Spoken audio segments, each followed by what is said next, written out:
ఈ ఫలములన్నీ తినేయి. ఓకే, అంటే దేవుడు ఏవైతే తినమన్నాడో దాని మీద నీకు ఆశ ఉండొచ్చు. ఈ యాప్లికే తినాలి, ఇది కాదు అది తినాలి, అది కాదు అది, ఆశ మంచిదే, ఎందుకంటే అవన్నీ దేవుడు తినమన్నాడు. అవునా? అయితే ఆయన తినొద్దు అన్న పండు తిన్నారు. అంటే ఇదేంటి? ఆశించటం. అర్థమైందా మీకు? అర్థమైందా? అంటే దేవుడు ఏదైతే చెబుతాడో అది చెయ్యకుండా దాన్ని చెయ్యాలనుకోవటం. అంటే ఇది వద్దు అన్నప్పుడు దానికి కావాలని కూడా ఆశించడం. అయితే ఇంకో విషయం చెప్తాను. ఒక వ్యక్తి తనకు కలిగిన స్థితి నుంచి ఇంకా ఎక్కువగా అక్రమైన మార్గంలో వెళ్ళాలనుకోవటం ఆ వ్యక్తి వల్ల జరగదు. గమనించండి, ఆ వ్యక్తి చేయడు. ఒక వ్యక్తి ప్రేరేపిస్తేనే ఏంటంట, ఒక వ్యక్తి ప్రేరేపిస్తేనే చేస్తాడు. ఆ ప్రేరేపించే వ్యక్తి ఎవరు? ఇక్కడ సర్పం. ఇప్పుడు వాళ్ళు చక్కగా దేవుడు ఏదైతే చెప్పాడో ఆ పండ్లే కోసుకుని తింటున్నారు. ఓకేనా? గమనించండి, ఆశించడం అనేది ఎవరి వల్ల జరుగుతుంది? ఈరోజు చాలా కుటుంబాలు నాశనం అయిపోతే గల కారణం, లేదా చాలా వ్యక్తిత్వాలు పాడైపోతే కారణం తెలుసా? చక్కగా దేవుడు ఏదైతే తినమడో ఆ పళ్ళే తింటున్నారో ఈ లోపల సర్పం వచ్చింది. ఇవన్నీ తింటున్నావు కదా, మరి వీటిని కూడా వేయటని అడిగిందా లేదా? అప్పుడు దేవుడు ఇవన్నీ తినమన్నాడు, వీటన్నిటి మీద మాకు అధికారం ఇచ్చాడు. నేను ఏదైతే ఆశపడ్డ పండ్లన్నీ తినేసాను, దీని జోలికి నేను రాను. అప్పుడు అంటుంది, ఏమంటుంది తప్ప, ఏం కాదది, నీవు ఇది తినమన్నా నీవు దేవదూత వలె మారిపోతావు, నువ్వు తినొచ్చని ప్రోత్సహిస్తుంది. చదవండి 3:4. అందుకు సర్పము, మీరు చావనే చావరు. ఈ రోజున చూడండి, ఈ రోజున చాలా మంది జీవితాల్లో సునామీ రావడం గల కారణం చెప్తానే మీకు.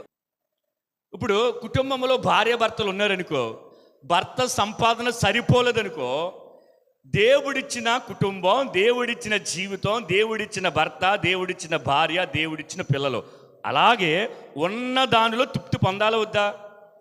సరిపోతాడు అనుకుని పురుషుడు కానీ స్త్రీ కానీ పక్కింటి ఆవిడతో పంచుకున్నప్పుడు వాళ్ళు ఏమంటారు తెలుసా? అక్రమైన మార్గం చూపిస్తారు. చాలా కుటుంబాలు అలాగే పాడైపోతున్నాయి. వాళ్ళు ఎవరు అంటే సాతానికి సంబంధించిన వాళ్ళు. సరిపోతలేదు సంపాదన, అయితే ఇలా చేయి, ఇలా సంపాదించు, ఇలా చేస్తే నీ కుటుంబం బాగుంటుంది, నీ పిల్లలు బాగుంటారు, అలా లేదా నీ భార్య బాగుంటుందని. పురుషుడైతేనేమో దొంగతనాలకి, అర్థమవుతుంది మీకు? పురుషుడైతే అక్రమ సంపాదనకే, అదే అన్యాయమైన సంపాదనకే, స్త్రీ అయితే వ్యభిచారానికి, స్త్రీ అయితే అక్రమ సంపాదనకి ఈ రోజున మనుషుల యొక్క ప్రోత్సాహంతో వెళ్ళిపోతున్నారు. అది వాస్తవం. ఇక్కడ ఆ అవ్వ తనకు తానుకు తినలేదు. ఎవరు? సర్పము, నువ్వు తిను, నువ్వు దేవదూత వల్ల మారిపోతావు, నువ్వు ఇది చెయ్యి నీ కుటుంబం బాగుంటుంది, ఇది చెయ్యి నీ బిడ్డల జీవితం బాగుంటుంది, ఇది చెయ్యి ఇల్లు కట్టుకుంటావు, ఇది చెయ్యి నీ సంసారం బాగుంటుంది అని వాళ్ళ ప్రోత్సాహంతో ఈ రోజున చాలామంది ఆశిస్తున్నారు లోకాన్ని. మీకు విషయం తెలుసా? నేను లారీ మీద డ్రైవర్ చేసినప్పుడు, ఆయిల్ దొంగతనం చేసినప్పుడు నన్ను ప్రోత్సహించేవారు. డ్యూటీ దిగితే 500 వస్తుంది, 2 టిన్నులు ఆయిల్ అమ్మమనుకో 1000 రూపాయలు వస్తుంది అని వాళ్ళని ప్రోత్సహిస్తే నేను దొంగతనం చేసేవాడిని. నాకు నేనుగా చేసేవాడిని కాదు. అంటే అలాగా ఈ సర్పం వచ్చి తిను అనగానే చూడండి, తిన్న వాటితో తృప్తి చాలక, ఈరోజు చాలామంది ఉన్న వాటితో తృప్తి చాలక, ఉన్న ఒక్క భార్యతో తృప్తి చాలక, ఉన్న ఒక్క భర్తతో తృప్తి చాలక, ప్రజలు చెప్పే మాటలకి ఈ రోజున చాలామంది అక్రమ సంబంధానికి వెళ్ళిపోతున్నారా లేదా? వెళ్ళిపోతున్నారు. దేవుడు అలా చెప్పలేదుగా. నీకు కలిగినది నీకు కొద్దిగా ఉన్నా అది తుదకు మహా అభివృద్ధి కలుగుతుందని చెప్పాడు దేవుడు. ఇది దేవుడు నాకు ఇచ్చాడు కాబట్టి దేవుడే దీన్ని వృద్ధి చేస్తాడని ఆ చిన్న దాంట్లో కనుక నమ్మకంగా మనం ఉంటే దేవుడు ఇచ్చిస్తే ఆ ఆశీర్వాదాన్ని ఎవడన్నా ఆపగలడా?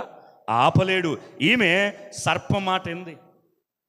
సర్పము మాటిని దేవుడు ఆశించొద్దు, దేవుడు తినొద్దు, అటువైపు అసలు మీరు వెళ్ళొద్దు అన్న దానిని ఆశించి పతనము తెచ్చుకుంది. తెలుసా?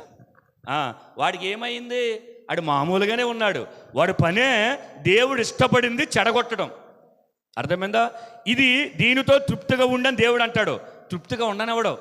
ఈ పని చేయి ఇంకా ఎక్కువ వస్తుంది, ఆ పని చేయి ఇంకా ఎక్కువ వస్తుంది, దొంగతనం చేయి నైట్కి నైట్ నువ్వు కోటీశ్వరుడు అయిపోతావు. ఇవన్నీ ఆడే సర్పముగా ఆ రోజున ఏదైనా వనములు వచ్చినట్లు రాడు.